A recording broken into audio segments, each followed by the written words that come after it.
Hello, everybody, and welcome back to Odin's movie blog. I am the critic who is a cynic. Hope you're doing well. And today we've got another article from our friends over at Bounding Into Comics. And this was something that was actually brought up on the live stream just the other day. And that is that Marvel Studios is now confirming and doubling down on identity politics. So, Marvel Studios executive producer Trinh Tran on Phase 4. This is the first step to more diverse characters and franchises. Well, last time I checked, we were already having that push in the direction of things being more diverse, and now you're saying that that's just like not even a part of the plan, and now you're actually pushing forward even more so. And of course, I do love that Bounding Into Comics has in this image not just her but also Lady Thor. Oh no, you can't say that. Oh my gosh, she's Mighty Thor. No, she's not Thor. She's Jane Foster pretending to be Thor, and this whole storyline is stupid. It didn't come about until you had Disney take over. Oh, it was featured in the What If comics. Exactly. The What If comics. The What If comics. The ones that were supposed to be complete fantasy. The ones that were supposed to be in an alternate reality, or if everything's happened. But even then, guess what? It doesn't make sense. But the whole point of the What Ifs is that it doesn't really have to make sense, because it's just playing around with different ideas, not to actually be a legitimate character and to get their own story arc and character arc. And guess what? Didn't do well in the comics either. What do you know? And then there's some people out there saying, oh, it actually did do well in the comics. Well, can you compare it to successful comics? I would say probably not. You know, if you compare it to modern comics, which have been terrible sales. And again, I base this off of what I've seen from Gary Nerdrotic's channel, what I've seen from Young Ribba's channel, who does a lot of that coverage as well, and many other channels out there that cover the actual numbers. I know this to be true, and also you can look them up for yourself and see, ooh, yeah, maybe not as great as they might try and pretend it to be. So as I said right here, Marvel Studios executive producer Trinh Tran recently commented on Marvel's Phase 4 and Beyond plans, noting this is the first step to more diverse characters and franchises. Tran spoke to Inverse, of course, shortly after San Diego Comic-Con to discuss Phase 4 and its visibility of women and superheroes of color. Why does that have to be the focus? Why can't it just be, we're telling great stories. We're going to tell great stories with great characters, and guess what? We don't give a damn what color their skin is, what their gender is, because we're just telling great stories. This is the difference between diversity, which is more of a natural construct, right? Which is supposed to occur more naturally, right? You're supposed to be open to any and all people and not to see them for who or what they, you're supposed to look past skin color, right? You're supposed to look past gender. No, you're not, because that's a part of their identity. And that's the problem with identity politics, is that we are supposed to only be our gender. We're supposed to only be the color of our skin. And those must be the two most defining features of any person. Anyone that lives in the real world knows that is complete crap. Knows that we are so much more than that. We are, as I say several times on this channel before, we are giant puzzle pieces. The human person is such a complex thing. It's like a giant puzzle. Color and, color of skin and gender are just small pieces of that puzzle. And the problem with the modern day identity politics movement, especially in Hollywood, is that they try and act like the one tiny piece that represents a color or represents someone's gender, all of a sudden that becomes, boom, the whole thing. But then you're only getting a small piece of it. And so people that live in the real world who can see puzzles for what they actually are, meaning they can see people for what they actually are, look at that and they say, no, that's stupid. Why are you dumbing down this situation? Why are you trying to act like this is the only thing that matters when in reality it doesn't?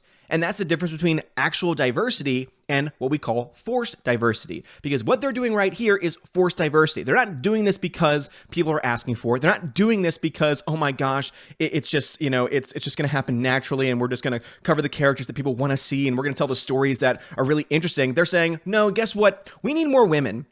And so we're going to go ahead and dig up any character we can that's a female that we can try and push a female or female-centric agenda with, and we'll use that. Or, you know what, we need more people of color. And so what we're going to do is we're going to dig up every comic character, whether they're popular or not, and we're just going to force them on screen, and we're going to force audiences to have to, like them. And by the way, if you don't like any of those characters, or if you're critical of any of those characters, or if you're critical of this movement, oh, that means that you're a racist. That means that you're a sexist. And again, these are, we become so used to it at this point. I think sometimes we become numb to it, but it is still something that for some reason there are some people in the world that still listen to them and still think, oh yeah, that person is racist, or yeah, that person is sexist.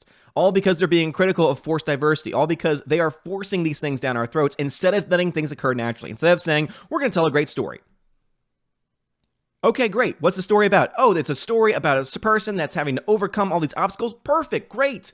But they don't do that. Instead, they say, oh, well, our story, it's very 2019, and so it's going to feature a strong, independent female superhero that doesn't rely on romantic relationships. But in fact, you know what? Even better, she's gay. And oh my God, we're going to do this and that. that becomes the selling point. That becomes the description. And most of us say, that sounds stupid, because you're literally just forcing those small pieces of the puzzle of the human person in everyone's faces, saying, if you don't accept these small little pieces right here individually as they are being forced down your throat, then you're a hateful, bigoted person. When in reality, because we know that people are far beyond that. People are far more diverse, especially in their thoughts, by the way, which never get presented in these puzzle pieces, it seems. I mean, oh my God, it's just getting so freaking, oh my God. Translated, female representation, the diversity of it all is very important, because this is the world we live in. This is the world we live in. There's so many different people out there, and in order for us to relate to them, we have to make movies that are different. We can't always be one race or gender. That's not the way to connect with the world. No, the way you connect with the world is just by telling good stories. If you want to isolate yourself from the world, continue in this path. Continue to do forced diversity. Continue to do this stupid nonsense, bringing up stupid stories that most people don't read. And the only reason why some of these comics are still around is because you prop them up, because you say, oh, we can't lose them because we need that diversity. How about instead, you tell stories and people like them or they hate them. And if they hate them, you say, okay, we're not going to do that story anymore. That used to be the way that things worked. Is that, oh, we're going to try this story. We're going to try something new. Oh, it's not really popular. Okay, back to the drawing board. But now it's, oh no, this is an important story because we think it's an important story. And if you don't like it, well, then that means that you're the problem. We're not the problem.